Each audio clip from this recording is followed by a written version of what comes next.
Hey, I think we should catch up a little bit, because I feel like I've been all over the place lately. I've been struggling to find my voice again. I'm confused, and I'm guessing you're probably confused too. So maybe it would be a good idea to start from the very beginning, and reaffirm to myself and you why I'm even here in the first place. To do that, we'll settle in on this beautiful autumn's day with story time. Story time with Steve.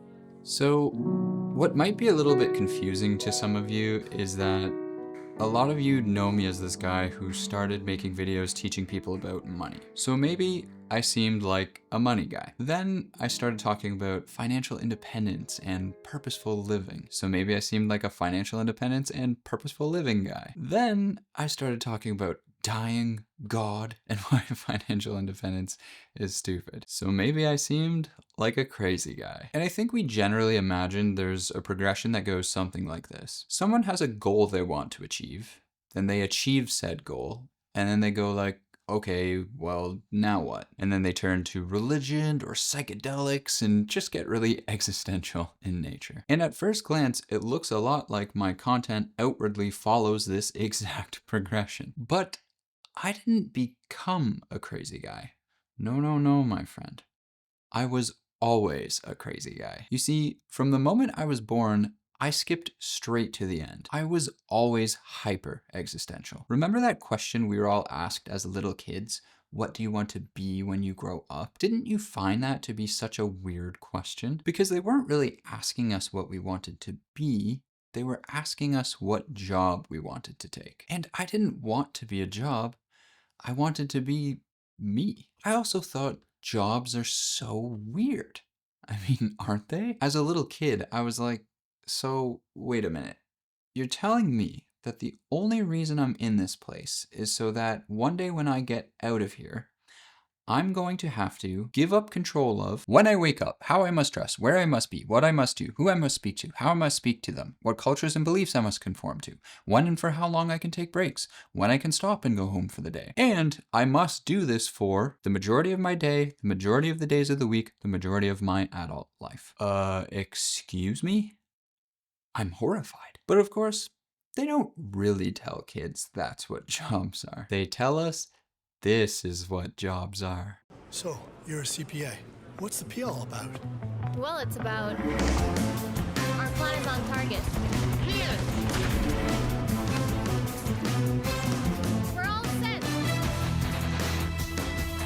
It has to be there.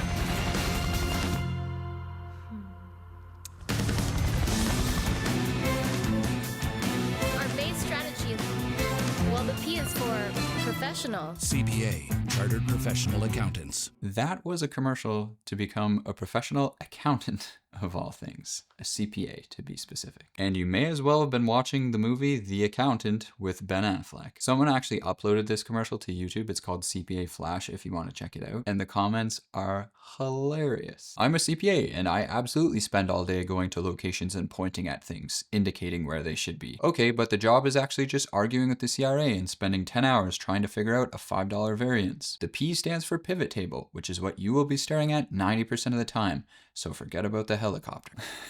Oh my God. So we lie. We lie to little kids.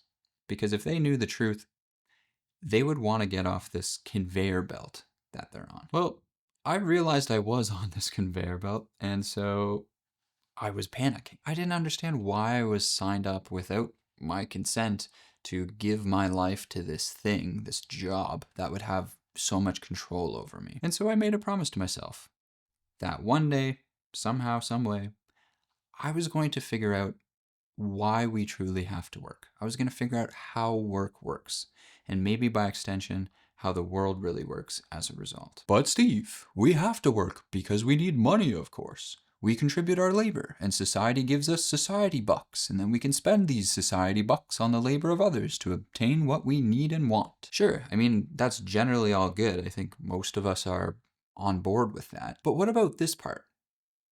Why is that like that? I don't think we're all on board with this part.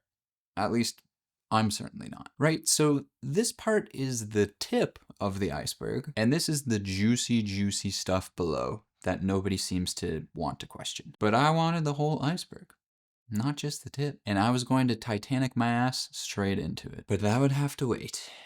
Because first, I would have to get a job. Because I didn't have a choice. None of us did. By design. So I was like, well, I guess I just have to pick something. But how do I pick something? Well, they tell you to ask yourself questions like, what am I good at? What are you passionate about? What questions or problems would you like to work on? And you know, there was one thing that I was passionate about above all else. One question I wanted the answer to more than anything. This brings us back to what I was saying in the very beginning. Even as a little kid, there was one thing. You know how kids are always asking why? There was one why I wanted to know the answer more than anything else, and still do to this day. And that is, why are we here? What is going on here? What am I? What is life? What is death? Consciousness? And so I excitedly told everybody this. Yes, teacher, what I would like to do is figure out the mystery of life. And people just looked at me like, what the hell is wrong with this 12-year-old kid? Just say doctor or something, man. I don't know what you just said, but that is not a job. And I was like, damn, they're right. There's not a job called mystery of life solver. But there were some related things. So I looked into those. I looked into theology. Seemed like a cool, beautiful, ancient word. Theos and logos. God and study. Hell yeah, brother. But then I realized, oh, what this really means in a Western academic setting is to study Christianity specifically. A lot of people pursue this to become a minister or something along those lines. And I didn't really have any problem with Christianity or anything like that. I just didn't want to play for any teams. I didn't want to defend one version of truth over another. I was looking for a little bit more of an agnostic approach. The idea that perhaps all of these various spiritual traditions, maybe they spring from a common source, something along the lines of the perennial philosophy, as Aldous Huxley calls it. Oh, duh. Perennial philosophy? Philosophy.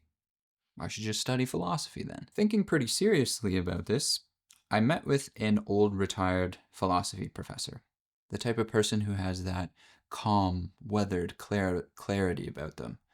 Very much like a Morgan Freeman-esque, I guess you could say. And he gave it to me straight. He said, modern academic philosophy is not so much about finding the answers you're looking for. Either it's mostly arguing over what long dead men might have meant. But then he handed me a book. It was called What is Ancient Philosophy? And it was by another philosophy professor named Pierre Hadot. Hadot described that in the beginning, philosophy wasn't just something you talked about, it was a way you lived. The ancients viewed it as a set of spiritual exercises, acts of interior work meant to transform you. I thought to myself, yes, this is exactly what I'm looking for. But then I closed the book and I remembered,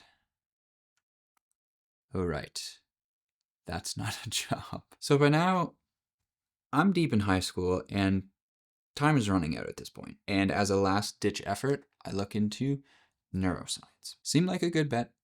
It's a real job, and I can study the brain, maybe learn a thing or two about consciousness and, the mystery there. Okay, fine. Let's just do that. Applied, was accepted. Off I went to start what I thought would be my real life. But 2 weeks in to this program, I knew that something wasn't right. It was very clear to me that the profession was not interested in researching what I wanted to research. Neuroscience was much more about finding medical applications related to the brain. And obviously that makes sense. I mean, I understood that. Research needs funding, and that funding needs to earn a return, and that return usually comes in the form of a drug, a treatment, a patent, so on. So that's all good. I understood it, but it meant that it wasn't the right fit for me. And so now at this point, I'm really pulling my hair out, right? But then I have this revelation. So the whole reason I'm having this problem in the first place is because what I kind of see as my contribution to the world, the way I want to contribute to the world, my purpose, I guess you could say, is just not aligned with what society has on offer in the form of a job. But we're all told, you have to get a job, you have to get a job, you have to get a job. This is when I realized, no, actually, you don't. No one has to get a job because no one needs a job. They need the money that the job provides. You could go without the job. What you could really not go without is the money. So I said to myself, well, wait a minute. Why don't I just get the money then? And from that day forward, I decided I was going to get money, both figuratively and literally. In a figurative sense, I switched my major to accounting. I was finally going to ride helicopters, blow things up, and shoot people. Accounting is quite literally the language of business, so I was going straight to the source. But to be honest, I didn't really learn anything in a formal education that would help me with my own money, so I read every personal finance book I could get my hands on. And all my hours trading items in World 101 at the Varrock Bank were about to pay off bigly. Because I realized RuneScape and World of Warcraft, all these games, were already a crash course in all of this stuff. I already basically knew all of this stuff. Then, late one night, scouring internet forums, I came across something that would change my life forever.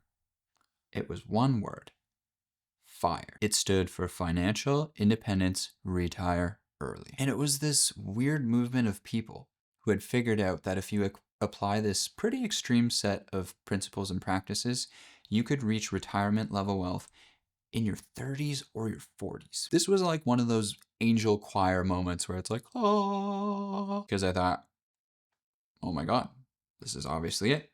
This is exactly what I'm going to do. As soon as I graduate and get out of here, I'm doing this. And so fast forward, I graduate, I start working, and I confirm to myself that a job is as bad as I thought it was going to be. It wasn't like, oh, you were just a little kid and then you started working and it's like, oh, it's not.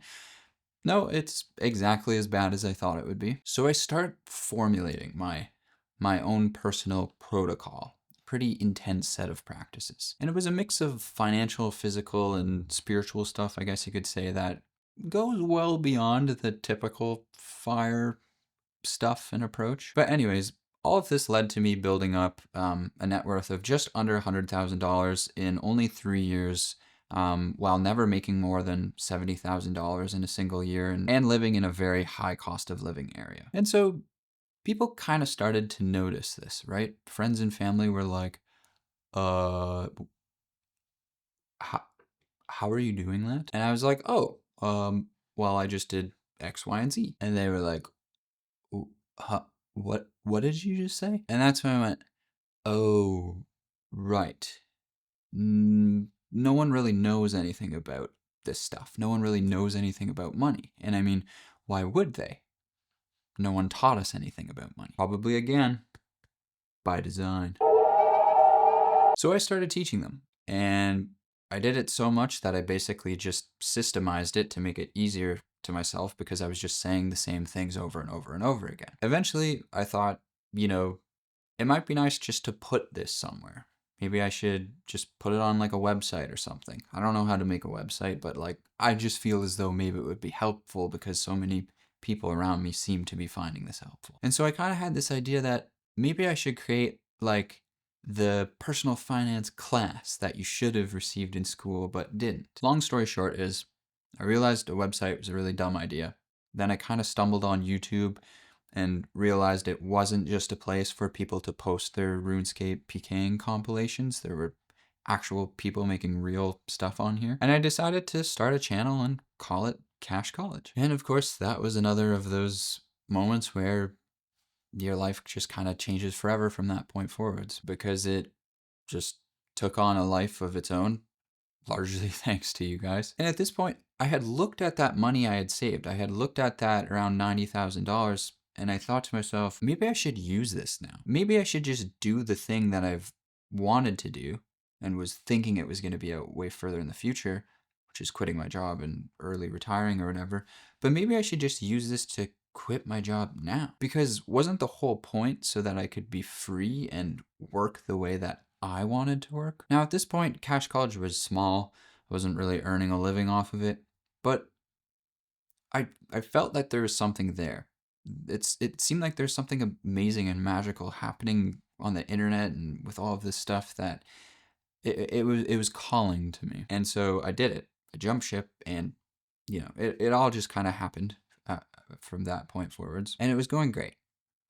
But after a while, people became to think of me as the money guy, a money guy. And that bothered me a lot, because I think you can understand now after hearing all of this, I'm not that at all, and I never ever have been. I'm more than happy to discuss it as a means of attaining freedom from the need to perform compelled labor, essentially. But beyond that, I'm just not really interested. What I'm really interested in is what I have always been interested in. The big questions. Why do we truly have to work the way that we do? How does that translate into the way the world works? And what lies beyond the veil of reality? So it was at this point that I disappeared for a little bit. And I am sorry that I didn't so much as say goodbye, but I had a promise to keep to my younger self. That little boy has been waiting a very, very long time for me to dedicate my work to exploring the questions that we always wanted to. And that day had finally come. So I spent a year and a half just letting my curiosity lead. And I also welcomed a new member of the family to tag along. And now I don't want to just explore these questions for my own sake. I want to for him too. For all of us. I want to do it together. Because I would be lying if I said I wasn't feeling a lot of imposter syndrome lately. I've been researching all kinds of these disparate, dense, and opaque threads. Political economy, political science, economics, history, blah, blah, blah. And I basically wrote this research paper while doing this that I'm trying to figure out how to turn into a book. But I'm not classically trained in any of this. I don't have a PhD or anything like that. I'm pretty much just a cowboy. Like Bon Jovi. And I think this has made me unsure of how to share this part of my journey with you. That's why I've been a little bit all over the map lately. I think maybe I've been overcompensating on some things because of this imposter syndrome insecurity I'm feeling. But now I'm remembering I've always been a cowboy. I was a cowboy when I taught myself personal finance. I was a cowboy when I taught myself how to use a camera and lighting and sound design, editing, all of this stuff. And I'm still a cowboy now. And I was talking to Justine about all of this, and she said, you don't need to be an authority to learn something. And she's absolutely right. And you don't either. So let's just do this together. I'm going to bring you along with me as I explore the things that I've always wanted to. And while we do that, we can still talk about money as a means to obtaining freedom and stuff like that, because, maybe one day you would like to have that kind of freedom to do the same thing and explore whatever it is that you want to explore. And so with that said, I think I'm just going to try and show up here more and also just have fun with it. So thanks for bearing with me as I just bumble around over here. And yeah, I'll see you again soon.